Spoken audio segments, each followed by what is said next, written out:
Welcome back, guys. In today's video we're going to be engine dynoing this Dragster engine that we have on, and we're just going to warm it up. And before we do any pulls, no Pablo, before we do any pulls, we're going to get some questions out to the sales team and see what they think the power will be on this.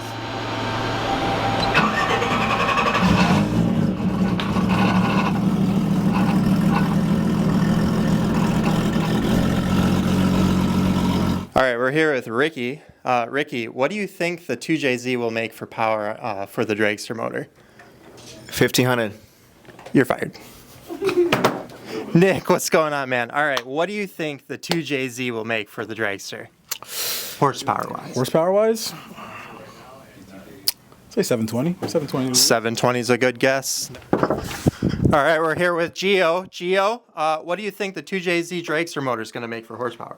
I think it's going to make 989. Ooh, that's a good one. That's a good one. Let's off to the next person. All right, we're going to go to Zach here. Zach, what do you think the 2JZ Dragster motor is going to make for horsepower? I'm going to guess at least double your credit score. Ooh. Ooh, that's who knows? Who knows what that is a big range. It's pretty accurate. I just spent a lot at Real Street recently. So, and Callan, what do you think the 2JZ Dragster motor will make for horsepower? Oh man, I don't know. I'm gonna say 1015. Ooh, 1015. That's a pretty close one. That's a close one. Well, we didn't do it yet. We don't know. All right, we're here with Peter. Peter, what are your guesses on the 2JZ Dragster motor for camel power? For camel power, I'm going to say about 799 camel power. If it makes over 800, then Pablo's got to throw it in the Integra. So. Ooh, I don't know if his credit score is good enough for that either. Oh, yeah! Oh, yeah! We're here with Ricky. Ricky, what do you think the 2JZ is going to make for the Dragster on horsepower numbers? 1185. Oh, 1185. Let's go. All right, let's go into the shipping department. All right, we're here with Matt. Matt, what are your guesses the 2JZ Dragster motor is going to make for horsepower? At least 5 horsepower. Ooh, he might win this. He might win this. Sean, what do you think the 2JZ is going to make for horsepower? 3. 3. All right. Here with Nick. Nick, what do you think? 4.5.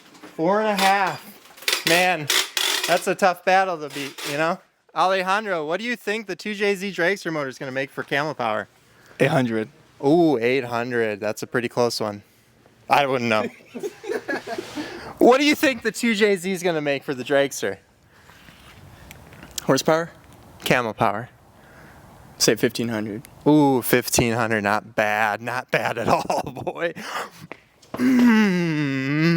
Pablo doesn't work too well. As long as it doesn't blow up, I'll be happy.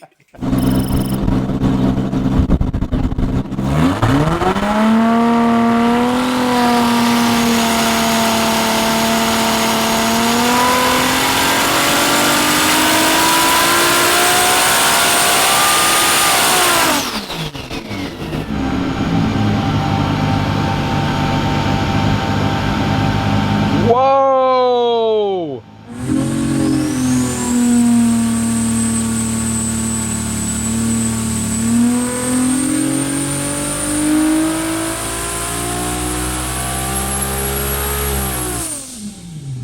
What do you think, Brian? 922. 922 is 608 foot-pounds of quartz.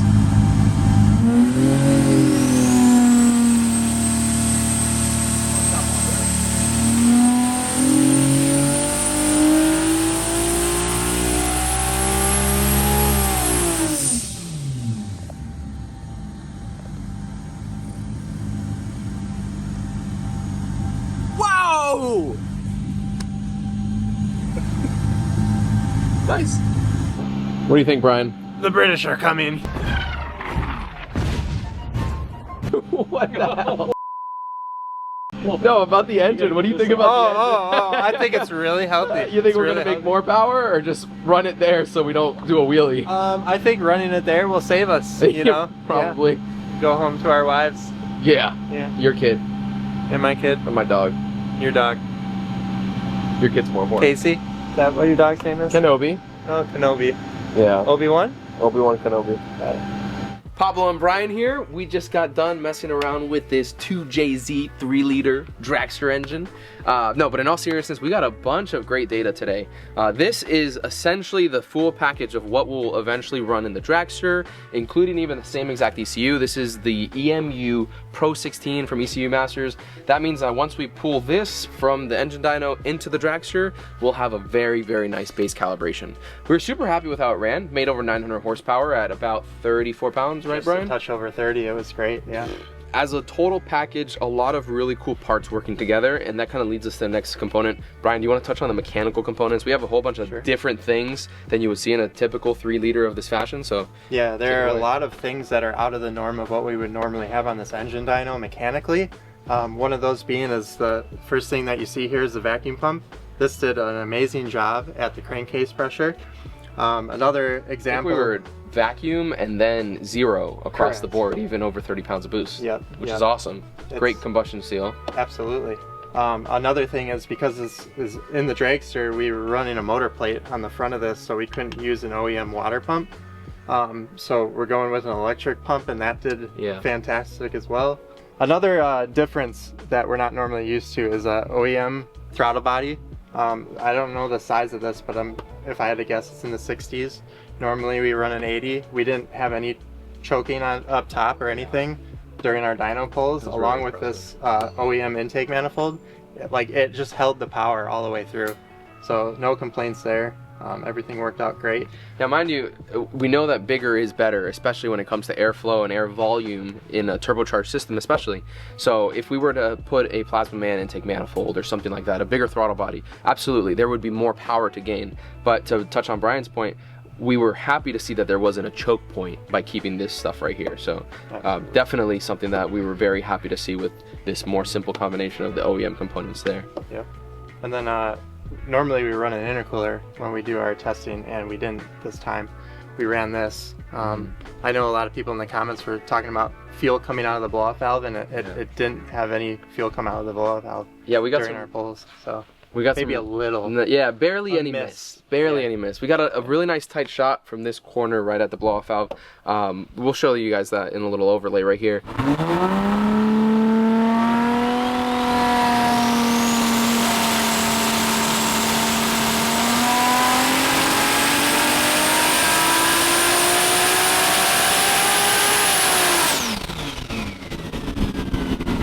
But we were extremely happy, like Brian said, to see that that was working functionally. One of the reasons that we didn't do an intercooler, there's a couple reasons, but first of all, we're two guys, we're more than two guys, we're several guys that are wanting to learn stuff. And this is a method that's been applied in old dragsters, and it's things that have worked in the past a lot.